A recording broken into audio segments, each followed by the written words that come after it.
Bonjour et bienvenue dans la quotidienne de School TV, l'émission qui vous raconte l'éducation au quotidien. Au sommaire aujourd'hui, comment se tissent les amitiés au collège? Est-ce que qui se ressemble s'assemble ou bien est-ce que les contraires s'attirent? On posera la question à Timothée Chabot, il est l'invité du Grand Oral. Dans l'Anti-Sèche, on réveille notre culture générale cette semaine sur le thème du système solaire et non pas scolaire. Question du jour, est-ce que notre système solaire sera toujours stable dans le futur? Réponse et explication dans moins de 10 minutes avec Alessandro Morbidelli. Et puis enfin, rendez-vous comme chaque semaine avec Amélie Paris. Sujet des années collège aujourd'hui, comment les échecs sont devenus super tendance chez les ados. La quotidienne de School TV, c'est maintenant, c'est parti, Grand Oral. Timothée Chabot, bonjour. Bonjour. Vous êtes sociologue, maître de conférence à l'université Toulouse-Jean Jaurès et vous publiez aux presses universitaires de France Les amitiés au collège, sous-titre Mixité sociale et relations entre élèves. C'est la version grand public du doctorat que vous avez soutenu récemment. Un ouvrage absolument passionnant qui croise la question de la mixité scolaire et de son contraire, la ségrégation, et la question des sociabilités adolescentes, avec en son cœur cette question: avec qui devient-on ami? Avant de répondre à la question, mais on va y répondre vite, un tout petit mot de la méthode. Pour répondre à la question, vous avez étudié 4 collèges. Tout à fait. Ces 4 collèges qui ont en commun d'être tous les 4 socialement mixtes, diversifiés, donc il y avait des élèves de toutes les origines. En dehors de ça, j'ai voulu des établissements qui étaient assez différents sur les autres aspects. Donc vous avez vu qu'il y en avait 2 qui étaient du secteur public, 2 du secteur privé. Il y en avait à Paris, il y en avait d'autres en Savoie. Voilà, on a Paris 1, Paris 2, Savoie 1, Savoie 2. On n'a pas les vrais noms comme il est d'usage dans les enquêtes sociologiques. Voilà. Et donc l'idée, c'était de prendre une cohorte d'élèves qui étaient en 6e quand j'ai commencé mon enquête et de les suivre pendant toute leur scolarité jusqu'en 3e, en leur demandant régulièrement avec qui ils étaient amis, qui est-ce qu'ils aimaient pas, qui est-ce qu'ils trouvaient populaire, qui est-ce qu'ils trouvaient cool, et de pouvoir regarder l'évolution de leurs relations tout au long du collège. Alors intuitivement, on se dit que qui se ressemble s'assemble, on ne va pas faire durer le suspense, votre enquête le confirme, mais elle ajoute plus qu'une nuance à cela. Ça n'empêche pas de s'assembler aussi à des personnes qui ne nous ressemblent pas. Tout à fait. Je dois dire que j'étais assez surpris par ce résultat. L'idée que qui se ressemble s'assemble, ce qu'on appelle l'homophilie, c'est le terme barbare, c'est quelque chose qu'on attend systématiquement en sociologie, qui est très classique comme résultat, et donc je m'attendais à avoir des établissements où les réseaux d'amitié allaient être très fragmentés, très segmentés selon l'origine sociale. C'est un petit peu le cas, mais pas du tout de façon écrasante. Les amitiés entre enfants différents, les amitiés transclasses, elles sont un petit peu moins probables, mais elles ne sont pas du tout impossibles, ni même rares, en vérité, dans ces établissements. Ce qui vous permet d'écrire qu'il n'y a pas de guerre sociale généralisée entre élèves. Et non, car non seulement ils sont quand même assez régulièrement amis, mais même sans être les meilleurs amis du monde, vous n'avez pas de conflit ou de rivalité très marquée entre les enfants de différents milieux sociaux. En fait, la relation la plus fréquente, c'est que, ma foi, ils sont camarades de classe, ils s'entendent plutôt bien, ils rigolent un petit peu. Et c'est déjà pas mal. Pourquoi c'était spécialement intéressant pour vous, en tant que sociologue, de regarder cette question-là au niveau du collège? Parce que le collège, c'est en fait un des rares moments de la vie dans nos sociétés où on croise beaucoup de personnes socialement éloignées de nous. Chez les adultes, il y a beaucoup d'homophilie sociale. Je ne sais pas si vous avez ou si j'ai énormément d'amis qui viennent d'un milieu ouvrier, employé, etc. Mais ça s'explique assez facilement, c'est parce que les gens se croisent. Et à contrario, dans les milieux ouvriers, etc., qui n'ont pas forcément beaucoup d'amis, sociologues ou journalistes. Universitaires, voilà. Tout à fait. Mais parce qu'on ne se croise pas énormément, on ne travaille pas aux mêmes endroits, on ne vit pas dans les mêmes quartiers, on ne va pas dans les mêmes clubs d'activité, on ne part pas aux vacances aux mêmes endroits. Ce qui était intéressant avec le collège, c'est qu'on a des enfants qui viennent de milieux très différents, mais qui peuvent se retrouver ensemble en classe. Et pour qui la notion de classe sociale est pas totalement évidente, il y a une espèce de... Ils pressentent bien ces choses-là, et encore il y a des pièges, par exemple avoir des baskets qui coûtent très cher aux pieds, ça ne veut pas forcément dire que les parents sont riches, etc. Donc c'est pas vraiment leur sujet en fait. Non, c'est encore assez confus pour eux la perception des hiérarchies sociales. Vous avez raison, ils sentent bien qu'il y a quelque chose qui se passe, ils le voient à la télé, dans les séries, etc. Mais dans leurs relations les uns avec les autres, c'est pas du tout quelque chose qui est écrasant. La ségrégation scolaire, elle est largement étudiée, on s'intéresse peu aux relations entre élèves, pourtant, et ça vous le soulignez aussi, au collège, se faire des amis, c'est une occupation à plein temps. Ah, clairement, c'est même peut-être ce qu'ils font le plus au collège. C'est pour ça que je dis plein temps, ouais. Sans vouloir offenser les collègues enseignants. Mais, oui, tout à fait. Mais le collège, c'est le moment où les parents commencent à devenir moins importants dans la vie des élèves. Alors que quand on est petit, pour savoir comment s'habiller, comment parler, qu'est-ce qui est bien, qu'est-ce qui est mal, on regarde surtout les adultes. Au début de l'adolescence, les adultes, ça commence à devenir un petit peu ringard, un petit peu dépassé. Et donc les amis sont fondamentaux à cette période-là, parce que c'est eux qu'on regarde en permanence et c'est de eux qu'on s'inspire pour savoir ce qu'il faut faire, comment se comporter. Ce qui nous donne l'insulte la pire. Sans amis. Sans amis. Oui, effectivement, il y a quelques élèves, pas beaucoup, heureusement, mais qui ont des grosses difficultés d'intégration sociale. Et effectivement, quand d'autres élèves vous appellent sans amis, c'est vraiment pas très bon signe. Alors votre livre, il examine la manière dont se forgent les amitiés dans ces 4 collèges mixtes. Le premier principe de structuration, alors non pas des amitiés, mais des inimitiés pour le coup, ou en tout cas des distances, c'est pas les origines sociales, c'est pas le niveau scolaire, c'est pas les origines ethno-migratoires, c'est le genre. Il y a deux univers, les garçons, les filles. Oui, tout à fait. Alors, c'est pas tant que ça au niveau des inimitiés, pour le coup. En tout cas, de l'absence d'amitié, je ne sais pas comment le dire. Exactement. Les groupes ne sont pas mixtes, en fait. Pas beaucoup. Voilà. Ça progresse un petit peu au fil du collège. C'est très peu mixte en 6e, ça le devient un peu plus vers la 4e et la 3e. Mais oui, l'ordre de grandeur, c'est que si vous êtes un garçon, pour 4 amis garçons, vous allez avoir une amie fille, en moyenne. Donc la grande majorité des relations sont entre enfants de même genre. Ouais. Et ça, on n'a pas vraiment d'explication aujourd'hui ?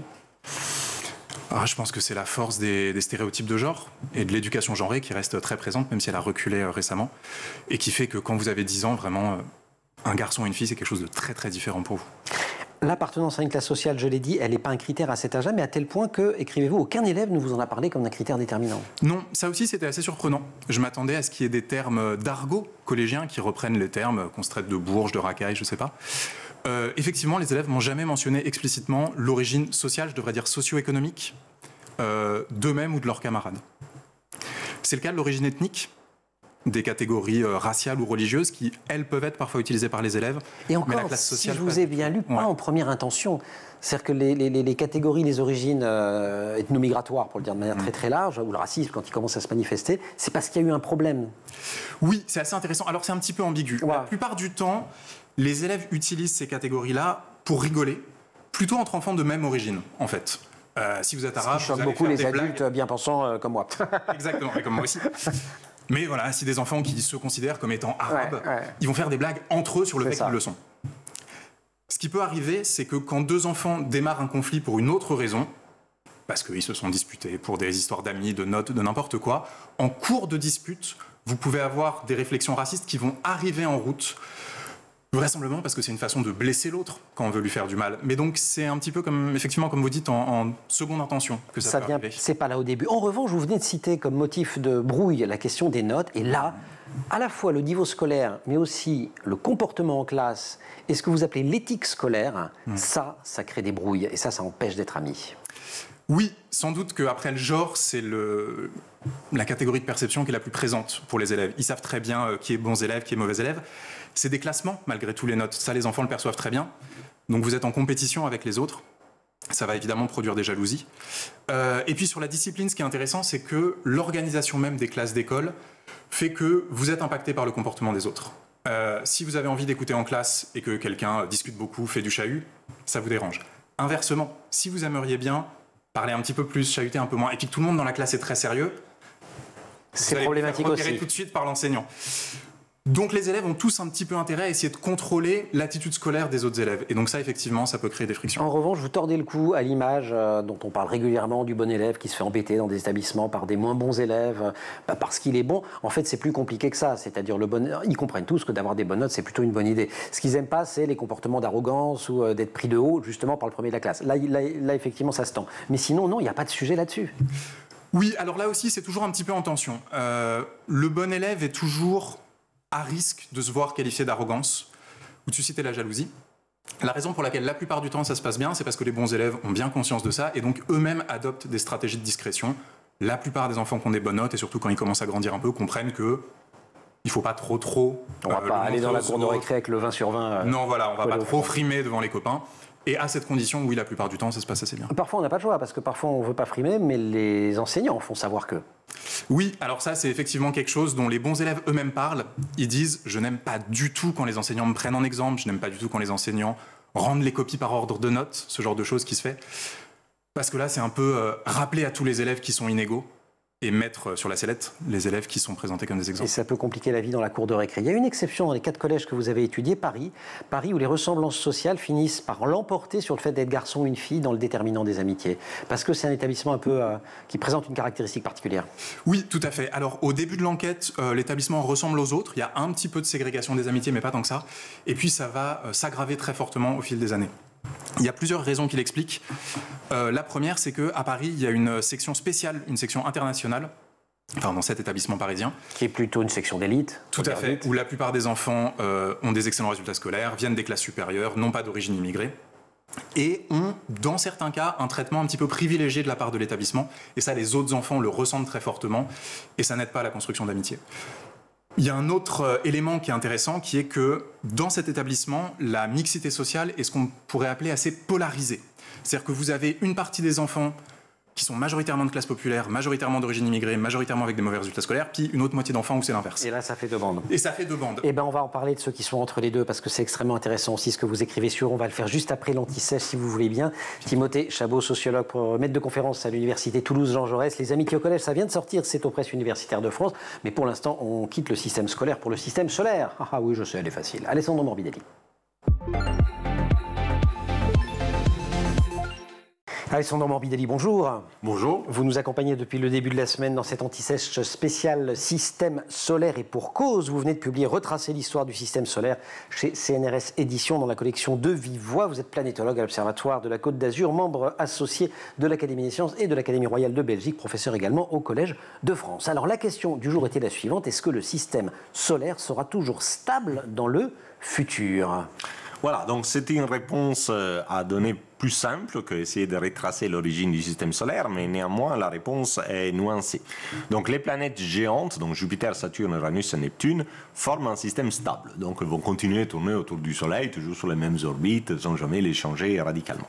Les systèmes des planètes telluriques, qui sont Mercure, Vénus, la Terre et Mars, elles par contre forment un système un peu métastable. Leurs orbites oscillent d'une façon pas tout à fait régulière et pas tout à fait prédictible. Donc pour comprendre ce qu'ils vont faire dans le futur, il faut faire un grand nombre de simulations sur l'âge futur du système solaire, 4 milliards d'années, et voir dans quelle fraction de simulation les planètes deviennent instables ou pas. Et là, on est au cœur de quelque chose que vous avez, enfin de vos recherches. Surtout des recherches du groupe de l'Observatoire de Paris, dirigé par Jacques Lascar, qui s'est vraiment spécialisé sur cette question. Et donc, eux, ils ont déterminé que notre système de planètes telluriques a une probabilité de 2% de devenir instable dans les prochains 4 milliards d'années. C'est ça. Mais on peut glisser vers le cœur de vos recherches à vous, la méthode de Nice, parce que vous vous intéressiez aussi à ça. Donc, nous, on s'intéressait de la stabilité passée du système solaire. C'est ça. Et on a démontré que les planètes géantes, alors qu'elles sont complètement stables aujourd'hui, sont passées à travers une phase d'instabilité à un moment donné. Vous-même, si je me voilà, souviens dans les premiers 100 millions d'années après la disparition du gaz autour du Soleil naissant. Et donc, leurs orbites ont complètement, radicalement changé. Au départ, les planètes étaient relativement proches d'entre elles et les rapports entre leurs périodes orbitales étaient des rapports de nombres entiers. Par exemple, Saturne faisait 2 tours autour du Soleil pendant que Jupiter en faisait 3, en rapport 3-2. Et aujourd'hui, ces orbites sont beaucoup plus espacées, il n'y a pas ces rapports nombres entiers, etc.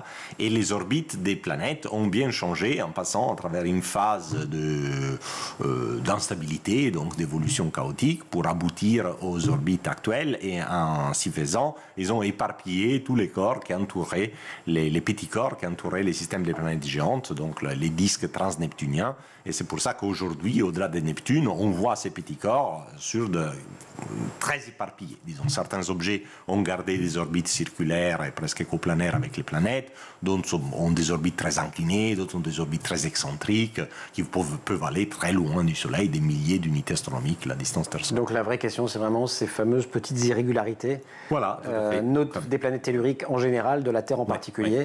Voilà. Et pour le moment... Pour le moment, on cherche la séquence, c'est ça? Voilà, ces oscillations. Et alors vous la cherchez comment? Avec des télescopes super puissants comme alors là, des satellites, avec des instruments de simulation? Non, c'est essentiellement la simulation numérique. C'est ça. Donc c'est des maths par ordinateur. Voilà, les maths par ordinateur. Pour les futurs, pour les passés, on peut essayer aussi de voir comment était l'orbite dans les dernières dizaines de millions d'années. Après, bon, vu à la chaoticité, on ne peut pas tout à fait prédire, mais on voit les traces dans les sédiments terrestres, parce que ces oscillations de l'orbite de la Terre ont un impact sur les cycles climatiques. Donc vous cherchez aussi en faisant des carottes voilà, exactement. Glaciaires ou autres pour repérer en particulier les groupes toujours de Jacques Lascar, l'Observatoire de Paris, financé par l'Union européenne, calibrent les simulations de l'évolution passée de l'orbite de la Terre en regardant les sédiments, les carottes. Moi je croyais que quand on était planétologue, on faisait que regarder les étoiles. À l'histoire de l'orbite de la Terre sur les derniers 100 millions d'années. Pas mal. Moi, je croyais qu'on passait sa tête dans les étoiles, sa vie dans les étoiles, qu'on était planétologue. Parfois mais il faut aussi les nez dans la Terre. Alessandro Morbidelli, merci beaucoup. Retracer l'histoire du système solaire, ça vient de sortir. C'est chez CNRS Éditions dans la collection De Vive Voix. On se retrouve demain?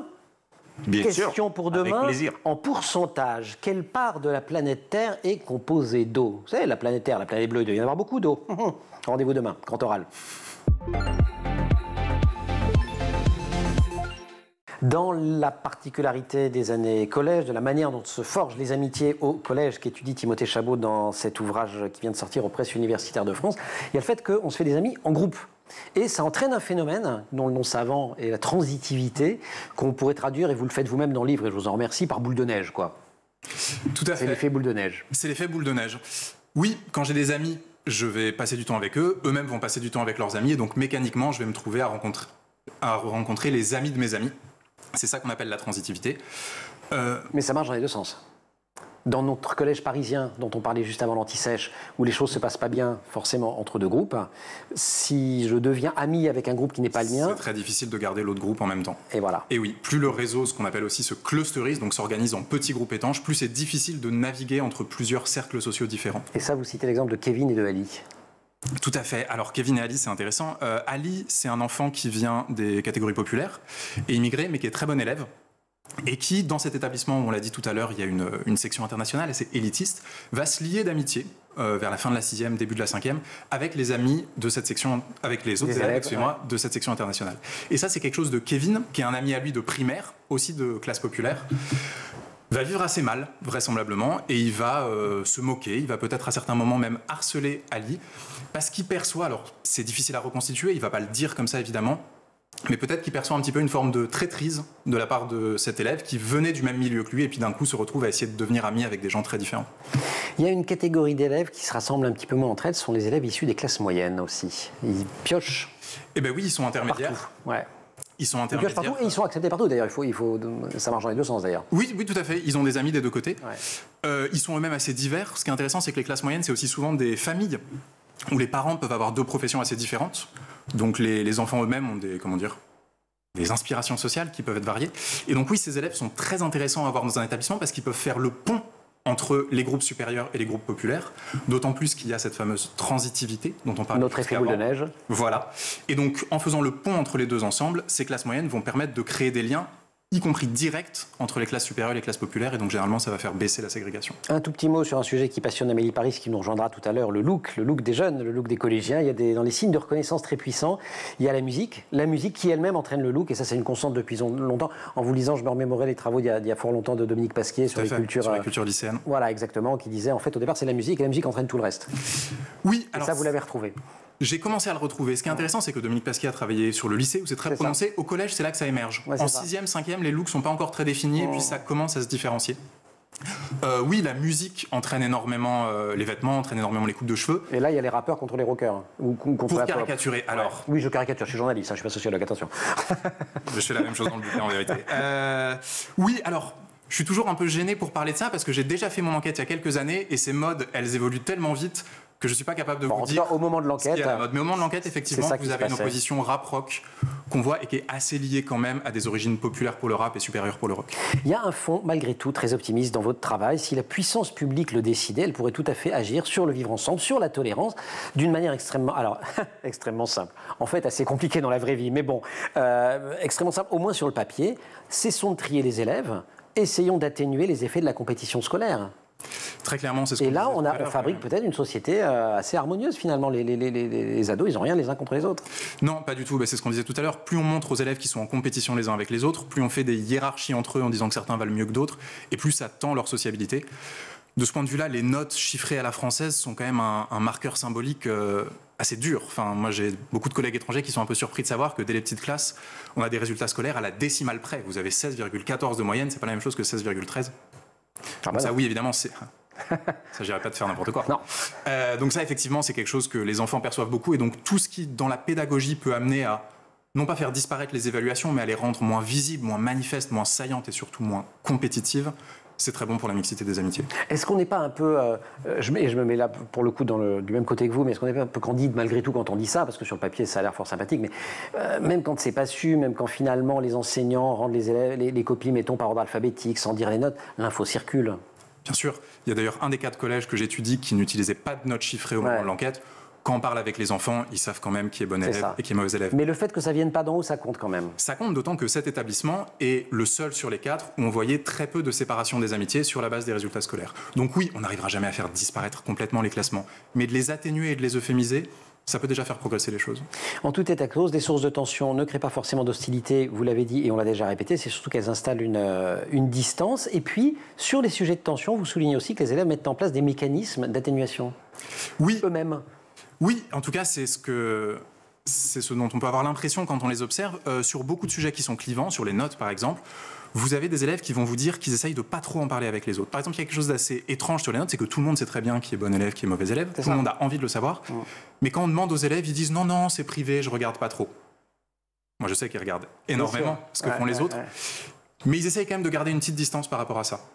On a la même chose sur les goûts culturels dont on parlait. Quand quelqu'un n'a pas les mêmes goûts culturels que vous, la plupart du temps, vous allez juste éviter le sujet. Et donc ça permet que les tensions restent un petit peu latentes, mais qu'elles n'explosent pas en conflit ouvert, en tout cas la plupart du temps. Et ça vous amène à parler de cohabitation pacifique pour décrire les relations entre collégiens de différents milieux sociaux. Oui, tout à fait. Alors cette expression, elle vient du fait qu'il y a cette stratégie. Elle vient aussi du fait que dans les réseaux d'amitié, on voit qu'on est plus souvent amis avec des gens qui nous ressemblent.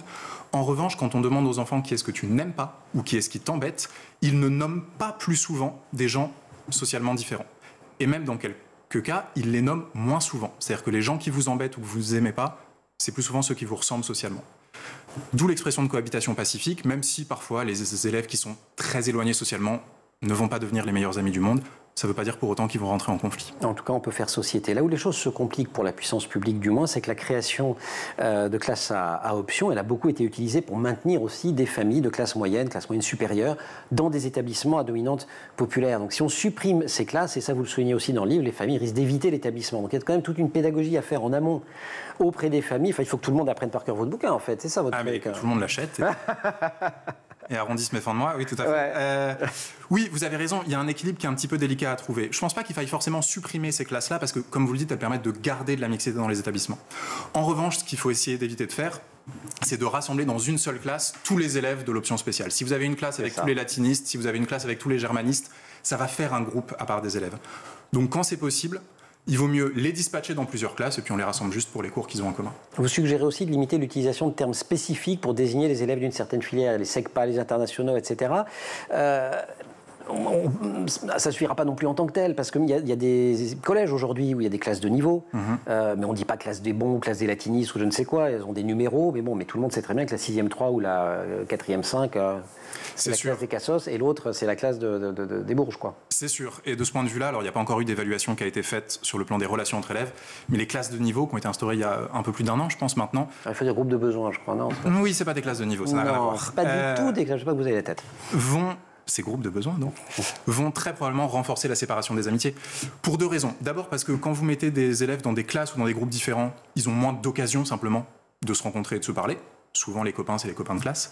Et puis, il va aussi très clairement y avoir un effet d'étiquetage, de stigmate. Le fait que les élèves désignent certains élèves, le fait que les adultes, désignent certains élèves comme ceux qui réussissent, ceux qui sont intelligents, les bons élèves, et surtout désigne certains groupes comme les nuls, les mauvais, ceux qui ne vont pas y arriver, c'est sûr que ça va créer des tensions très fortes entre les élèves. Surtout que les élèves, ils se les approprient très facilement, ces stigmates. Moi, je me souviens de l'époque des SES qui précédaient les SECPA, et que les enfants eux-mêmes qualifiaient section enfants sauvages. Ce n'était pas le ministère qui les appelait comme ça, mais eux, c'était presque construit une identité là-dessus. Oui, ils sont en fait extrêmement sensibles à toutes les formes de labels d'étiquetage qui viennent des adultes. Après, ils se les réapproprient, ils les intègrent dans leur sociabilité et ils les réutilisent. Il y a un gros travail effectué sur les secteurs scolaires et pour essayer partout, c'est possible, de mélanger les élèves. Il faudrait des lieux de résidence différents et pour ça on prétend une attention particulière à la présence d'élèves des classes moyennes. Ce serait un petit peu ça la réforme idéale, c'est-à-dire partout où on peut, parce que malgré tout le territoire est organisé de telle sorte que c'est un peu compliqué, mais il y a quand même des tas d'endroits où on pourrait avoir un peu de mixité sociale, ou plus en tout cas, on pourrait avoir nos amitiés au collège, notre mixité sociale, et où on l'a pas. Tout à fait. En fait, on en a déjà plus que ce qu'on pense. Une des surprises que j'ai eues dans le bouquin, c'est que des établissements mixtes, il y en a quand même pas mal, en fait, même si bien sûr il y a aussi des cas de ségrégation scolaire très très forte. Et oui, la ségrégation résidentielle en France, elle existe, mais elle n'est pas si forte que ça. Donc avec un découpage minutieux, je dirais, de la carte scolaire, on pourrait avoir dans la plupart des collèges un niveau de mixité qui serait sans doute pas idéal, mais déjà assez important. Timothée Chabot, Les amitiés au collège, mixité sociale, les relations entre élèves. Vous aurez compris que c'est un livre qui rencontre l'actualité. On vient de citer les réformes en cours mises en place par Elisabeth Borne autour des groupes de besoins, avec, je crois, généralisation en plusieurs disciplines à partir de la rentrée prochaine. Il y a une étude de l'inspection générale également qui porte là-dessus, qui vient de sortir et qui n'en dit pas que du bien. Et ben, on voit que sur les relations entre élèves, ça ne produit pas non plus des effets absolument extraordinaires, mais tout cela reste assez complexe. Timothée, vous restez avec nous. On va rester au collège. Je vous emmène dans un collège, on va l'appeler comment Paris 3, puisque vous, ça s'arrête Paris 1, Paris 2. Allez, on en rajoute un. Mais c'est dans le 18e. Les années collège, Amélie Paris. Voilà, je pense que la programmation de cette émission a décidé de me faire des farces aujourd'hui, puisqu'il fallait que je dise système solaire au lieu de dire système scolaire. Et maintenant, on va parler avec vous des échecs, et pas de l'échec scolaire, mais de l'échec au collège. Amélie Paris, bonjour. Bonjour. Vous êtes professeur documentaliste au collège Maurice Utrio, Paris 18e, c'est en REP. Plus. Donc forcément, ça ne pouvait pas faire partie du vivier étudié par Timothée Chabot, dont je vous recommande néanmoins vivement la lecture du livre. Et on parle donc des échecs de ce jeu millénaire chargé d'histoire pour lequel de plus en plus d'ados deviennent accros. Comment ce jeu de stratégie a-t-il été dépoussiéré au point de devenir super tendance chez les collégiennes et les collégiens? Eh bien, en passant par les écrans. Alors, on a souvent parlé du youtubeur Inoxtag sur ce plateau, notamment avec son ascension de l'Everest et puis avec la sortie de son manga. Eh bien, depuis quelques mois, cette star des collégiens s'est lancé un nouveau défi, celui de partager sa passion pour les échecs à sa communauté en organisant de grands tournois diffusés sur sa chaîne YouTube. Alors, il y a déjà eu 2 éditions dans lesquelles on retrouvait des créateurs de contenu comme Hugo Décrypte et des joueurs d'échecs de haut niveau. Et c'est Julien Song, un joueur reconnu et un youtubeur qui commentait les parties aux côtés d'Inoxtag. Et il était là pour vulgariser les différentes stratégies adoptées par les participants. Et tout cela sous les yeux de plusieurs millions de personnes, parmi lesquelles des pratiquants réguliers des échecs, mais surtout des curieux indifférents avant à cette pratique. Ok, donc ça c'est l'effet des écrans, ambiance réseaux sociaux. Moi j'avais été fasciné par le jeu de la dame, cette série sur Netflix absolument formidable qui était sortie en 2020. Ça n'a pas joué aussi un rôle dans la dynamique? Si, bien sûr. Et 2020, c'est aussi l'année du confinement. Cette année-là. Oui, où les jeux d'échecs se sont retrouvés en rupture de stock. Et donc, comme vous le disiez, Emmanuel, de la diffusion de cette série devenue phénomène planétaire. Conséquence immédiate, eh bien, la plateforme de jeux en ligne chess.com est passée de 35 millions de membres en 2020 à 100 millions en 2022. Et aujourd'hui, plus de 200 millions, c'est énorme. Alors, ce qui a changé vraiment, c'est que depuis 2020, les échecs ont rencontré une génération qui maîtrise parfaitement la création de contenu. Alors, ça donne des nouvelles stars des échecs, comme le français Julien Song, dont je parlais un petit peu plus tôt, ou Théo Fulpin, alias Gartin 59, ou encore Alice Brunswick, dit Brun sur les réseaux, qui s'est mise aux échecs, elle, il y a tout juste 1 an. Alors évidemment, le ton, l'humour, le vocabulaire sont de mise dans ces nouveaux contenus autour des échecs et participent à son renouveau. Et puis il y a le développement, ai-je découvert, de nouvelles variantes comme le freestyle chess. Exact. Ça, c'est les échecs en anglais, ça je sais, freestyle j'imagine. Eh bien en fait, les pièces vont être disposées de façon aléatoire par tirage au sort. Oui, pour initier plus de créativité et moins de mémoire d'égout. Un cavalier peut par exemple remplacer une tour, un fou peut remplacer un roi. Donc on a une disposition différente par rapport à celle d'origine. Et le 14 avril dernier, s'est joué à Paris la finale d'un nouveau tournoi donc autour de cette variante. Et c'est d'ailleurs le Norvégien numéro 1 mondial, Magnus Carlsen, qui l'a remporté. Comme quoi, finalement, ça ne permet pas à tout le monde de gagner non plus. Non, c'est vrai. Au collège, ça se passe comment? C'est vous, ça joue? Ben, bien sûr. Alors, à Utrio, il y a un club échecs qui a lieu sur la pause méridienne, qui est animé par Action Collégien. Et j'aimerais bien avoir des échiquiers au CDI, parce que je pense qu'il faut vraiment profiter de cet engouement des jeunes pour cette pratique, surtout quand on connaît les bienfaits, notamment sur la mémoire, le raisonnement logique. Faut demander à qui vos échecs, vos jeux? Comment ça? Vous voudriez avoir plus de jeux d'échecs? Oui. Faut demander à qui?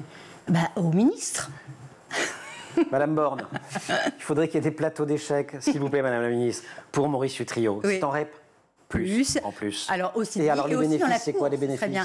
Et ben donc sur la mémoire, comme je disais, le raisonnement logique, la capacité d'abstraction, l'analyse de problèmes et la mise en œuvre de stratégies de résolution. Alors Achille, qui est un élève de 3e qui pratique régulièrement, me disait que ça le déstressait, ça le calmait, mais ce qu'il détend vraiment, c'est c'est les compétitions, en fait. Et puis cette peau, bah oui, bizarrement. Oui. Non, mais alors, je ne sais pas si ça détend beaucoup. Non. Et ben lui, ça a l'air de le déstresser. En tout cas, cette popularité auprès des jeunes ne risque pas de s'arrêter, puisque les échecs ont été intégrés aux prochains mondiaux d'e-sport qui se dérouleront du 31 juillet au 3 août. Pour Éloi Relange, qui est grand maître international, président de la Fédération française des échecs, c'est un nouveau cap franchi pour le développement et la mise en avant de cette pratique. Donc si vous ne savez pas jouer, eh bien vous avez les grandes vacances pour apprendre. Moi, je ne sais pas jouer. Ça ne sera pas trop, c'est vrai, vous savez. Très mal. Très mal. Ouais, moi aussi. On a les vacances pour y aller. Merci beaucoup, Amélie. Bonnes vacances à vous aussi. Oui, donc avec un bon programme de vacances, puisque à partir du 31 juillet, on regarde cette compétition sur Internet et on lit Les Amitiés au collège, mixité sociale et relations entre élèves, qui vient de sortir aux presses universitaires de France, signé Timothée Chabot. Timothée, merci beaucoup. Bonnes vacances à vous aussi si vous en prenez. Bonnes vacances, mais non, pas du tout. Bonnes vacances, quoi du tout. Nous, on se retrouve demain avec toute l'équipe de l'émission. Laure Audemont au maquillage, Marine Plantec et Dylan Colère à la préparation, qui sont en régie aujourd'hui, avec Thibaut Goury-Lafont au son et Romain Luc à la réalisation. Vous restez sur School TV, ce n'est pas encore les vacances, on se retrouve et on est en permanence avec vous sur les réseaux sociaux.